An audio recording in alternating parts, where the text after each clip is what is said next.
Begitu Xiaoyan memasuki paviliun alkimia, para alkemis yang keluar masuk paviliun langsung mengenalinya. Mata mereka berkilat kaget dan gembira, lalu mereka semua mengepalkan tangan dan membungkuk hormat kepada Xiaoyan. Xiaoyan tersenyum dan mengangguk. Saat Xiaoyan memasuki paviliun, kabar menyebar dengan cepat. Sun Sang datang ke ruang alkimia untuk meracik obat. Semuanya, kemari dan saksikan. Teriakan memenuhi ruang alkimia dengan kecepatan luar biasa. Tak hanya semua alkemis di kuil Dewa Kuno yang hadir, bahkan non-alkemis pun ikut menyaksikan. Banyak kekuatan baru yang baru saja bergabung dengan alam Dewa Kuno hanya pernah mendengar tentang Xiaoyan dan melihat patungnya, tetapi belum pernah bertemu langsung dengannya. Mereka tidak menyapanya dengan nama, melainkan, Yang Mulia. Setelah pertempurannya dengan Taixu, reputasi Xiaoyan menyebar ke seluruh alam Dewa Kuno. Entah ia reinkarnasi atau bukan, mereka tidak mengerti atau peduli. Mereka hanya tahu bahwa Xiaoyan luar biasa kuat. Para alkemis kuil kuno, mungkin kedatangan saya ke sini untuk memurnikan eliksir akan menjadi inspirasi. Saya yakin kalian semua mengerti bahaya yang dihadapi Sensi. Saya harap kalian semua akan tumbuh lebih kuat dan melindungi Sensi. Tujuan menghilangkan peradangan jelas, untuk menumbuhkan kekuatan baru, alkemis yang lebih terampil. Jika Sensi dan Taixu terlibat dalam perang antara yang terkuat, mereka akan menjadi pasukan cadangan. Eliksir adalah persediaan penting dalam pertempuran, jadi setiap kali Xiaoyan kembali, ia akan menunjukkan keahlian alkimianya di paviliun alkimia kapanpun ia punya kesempatan. Ini benar-benar membawa kegembiraan bagi guru ini. Sementara itu, di paviliun alkimia yang ramai, seorang pria paruh baya berdiri dengan tangan di belakang punggungnya. Matanya dipenuhi kegembiraan. Kerumunan di sekitarnya sekali lagi melemparkan pandangan aneh ke arah pria paruh baya itu. Apa yang kau lihat? Dia benar-benar muridku. Ya, aku ingat namanya Yao Chen. Keahlian alkimianya rata-rata, tetapi dia adalah guru pencerahan yang mulia.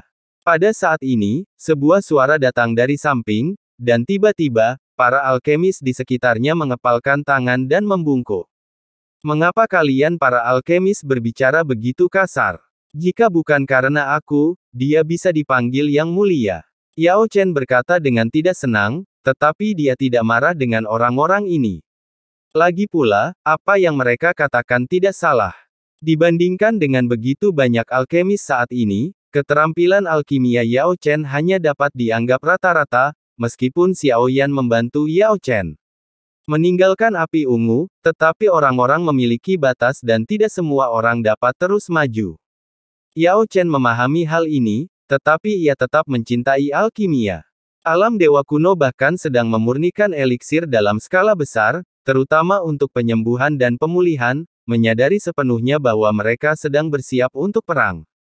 Perlahan-lahan ia pun tenang. Anak kecil yang pernah ia ajari kini sama seperti dirinya, mengawasinya memurnikan eliksir dengan konsentrasi penuh dan perhatian yang tak tergoyahkan. Kini, semuanya terbalik. Yao Chen memperhatikan muridnya dengan saksama, keahliannya jauh melampaui dirinya sendiri, bahkan lebih halus, tekniknya jauh lebih unggul. Ia merasa malu pada dirinya sendiri, dan tak seorang pun di seluruh alam Dewa Kuno memiliki keahlian alkimia yang lebih tinggi daripada Xiaoyan. Dalam sekejap mata, ia telah mencapai puncak alkimia, tingkat yang bahkan lebih tinggi dari yang bisa kubayangkan. Sayang sekali aku, gurumu, tak akan pernah mencapai tingkat itu seumur hidupku. Namun, bisa melihat muridnya, mengulurkan tangan dan menyentuhnya, meredakan penyesalan dalam dirinya. Yao Chen sedang membaca buku alkimia. Obsesinya bahkan lebih besar daripada Xiaoyan, bahkan seperti Lang Tian, yang menghabiskan sebagian besar waktunya tenggelam dalam alkimia. Menyaksikan teknik pemurnian yang semakin canggih ini, matanya tak dapat menahan diri untuk tidak berbinar dengan cahaya keemasan. Di hadapan Xiaoyan, terdapat ramuan obat yang tak terhitung jumlahnya untuk ramuan yang akan dimurnikannya. Ini bukanlah pil peoni ungu yin yang, melainkan ramuan ilahi dan iblis yang telah dimurnikan, yang langsung berkobar dengan api saat mereka memurnikan ramuan itu berulang kali. Sorak-sorai keheranan bergema dari dalam ruang pemurnian. Mereka memahami betapa sulitnya pemurnian Xiaoyan. Setiap kali mereka memurnikan ramuan itu, mereka bahkan berhenti sejenak untuk beristirahat dan bersiap, membutuhkan waktu, lokasi, dan orang yang tepat sebelum melanjutkan.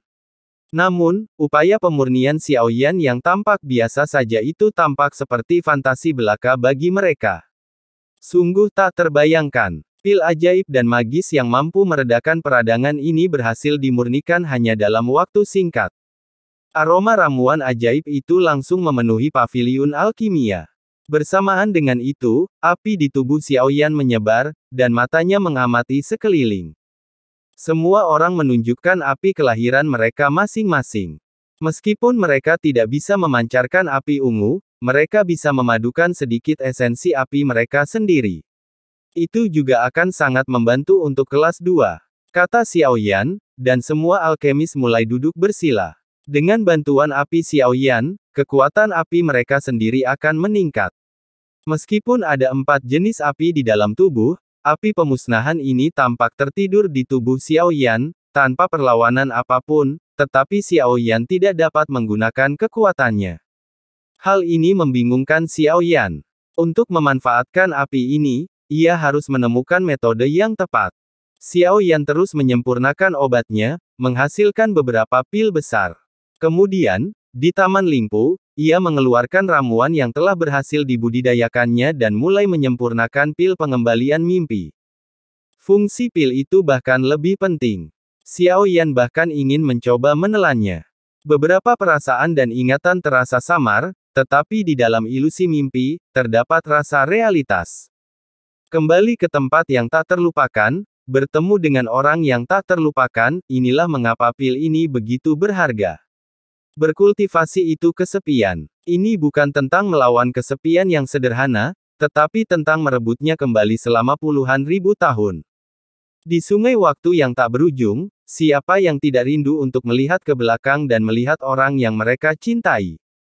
Bagaimana dengan orang yang mencintai mereka? Xiaoyan merasakan hal yang sama. Ia ingin melihat ayahnya, kakak laki-lakinya yang lebih tua dan kedua, dalam mimpinya. Meskipun garis keturunan klan Xiao berlanjut dan kini sangat kuat, pada akhirnya garis keturunan langsung Xiaoyan, yaitu serumnya, tetaplah yang menjadi garis keturunannya. Namun, ramuan yang dibutuhkan untuk pil pengembalian mimpi sangat berharga, dan Xiaoyan telah menghabiskan waktu lama membudidayakannya di Taman Lingpu sebelum akhirnya tumbuh. Tanpa Lingpu Yuan, mencari ramuan ini akan menjadi usaha yang memakan waktu. Karena pil pengembalian mimpi hanya berfokus pada pengurangan peradangan, ia telah menyempurnakan 2 pil menggunakan ramuan yang ditanam di Taman Lingpu. Ia bermaksud mengonsumsi 1 pil untuk dirinya sendiri dan memberikan yang lainnya kepada permaisuri, yang pasti akan sangat merindukannya. Xiaoyan menempatkan pil-pil itu dalam botol yang terbuat dari es hitam berusia 10.000 tahun. Pil suci seperti itu sangat berharga. Meskipun tidak ada yang tahu jenis pil apa yang diciptakan Xiaoyan, mereka semua dapat merasakan kekuatannya yang luar biasa. Pil berikutnya yang akan disempurnakan adalah yang paling penting. Meskipun ramuan-ramuan utama yang dapat dibudidayakan telah dibudidayakan. Namun, pertumbuhan membutuhkan waktu, dan banyak tanaman obat tidak dapat dibudidayakan, sehingga hanya ada 1 kesempatan. Efek luar biasa dari pil peoni ungu yin yang memungkinkan penggunanya untuk memadat menjadi 2 diri. Hal ini memungkinkan kehidupan tambahan, sehingga memberikan lebih banyak variabel dan peluang. Namun, Xiaoyan tidak yakin ia dapat berhasil menyempurnakannya pada percobaan pertamanya.